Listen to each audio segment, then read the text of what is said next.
welcome to Puzzle Master. Today we're going to be showing you the solution for the Hanayama violin puzzle, which means we're going to show you how you can separate all those three pieces and then reassemble it back into its original position. The violin puzzle is a level 3 out of a possible 6-star difficulty rating on Hanayama's own scale, and it is a level 7 out of 10 on our own Puzzle Master scale. And if you haven't got the violin puzzle already, then check out our website puzzlemaster.ca, and without further ado, let's crack on with the solution. So here is a fully assembled violin puzzle. Now, there's obviously 3 pieces to this puzzle, and for orientation purposes, I'm going to call the bit that looks like a violin. I'm going to call this bit that goes across the middle the straight piece, and I'm going to call the awkward bit in the middle that is perpendicular to the other 2 pieces the gap piece, purely because it's the only piece with a gap in it.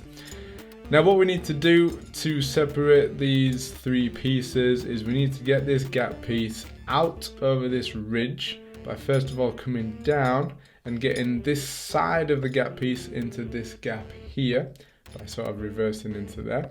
Now, a lot of these moves can get caught with just this straight piece getting in the way, so if you do struggle to sort of reverse in there or then turn, because the next move is to come use that ridge on the violin piece to get that gap piece over there. Now here I can feel that this straight piece is getting in the way, so I just need to move it around until that gap piece comes over that ridge, and essentially it's now outside the puzzle here.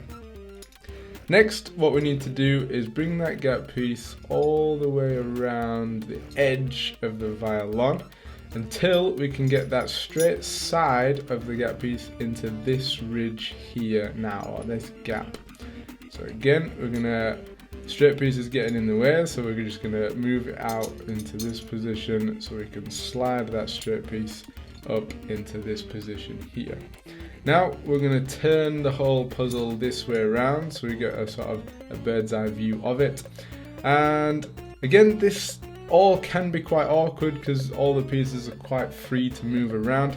For me, I prefer now to hold the gap piece in my 2 fingers like this. I can then use this finger down here to manipulate the violin if I need to, and I can use this whole hand to grab this straight piece here. And this is actually the position that we want to be in, so I'll do this at a slight angle.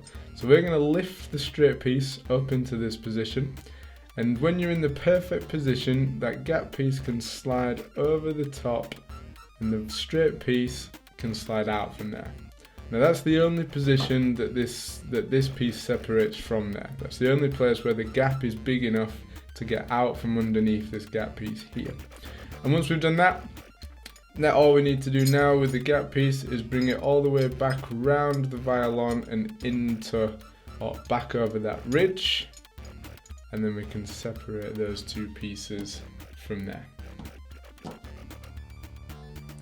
And to reassemble the violin and all 3 pieces, we're going to reverse those moves that we've just done.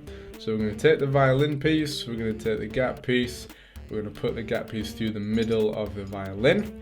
Then we're going to use that ridge to get the gap outside the violin, and we're going to bring it all the way around and up into this gap here. And then we're going to turn it on its side. And again, this is the awkward bit where each bit is sort of very free to move around. So again, we're going to hold the gap piece nice and solid. We can move the violin with the finger underneath, and we can use this whole hand to control the straight piece. So what we're going to do now is we're going to turn the gap piece into this angle here. Now these are very, very slight moves because of how precise this bit has to be. We're going to slide the straight piece underneath the gap piece, and then all we need to do is turn that gap piece over the top, and the straight piece is now locked in place. And from here we can turn back to this position, and all we have to do now is bring the gap piece all the way back around the violin. Now here you'll see that the straight piece is trying to come over to this right hand side. If it does, it'll stop us from doing a few of the future moves, and we won't be able to solve the puzzle or to reassemble it. So we need to leave that on that left hand side, and then what we can do is bring the gap piece back around to here, and the original position has the gap piece at the top of the violin. So to swap these two ends round, we then have to put this straight side of the gap piece into this gap down here. And again, if you can't do that, you just need to move the straight piece around. And then all we have to do is just lift up back into this position, and we have a fully reassembled violin puzzle. So there we go, that is how you separate and reassemble the violin puzzle.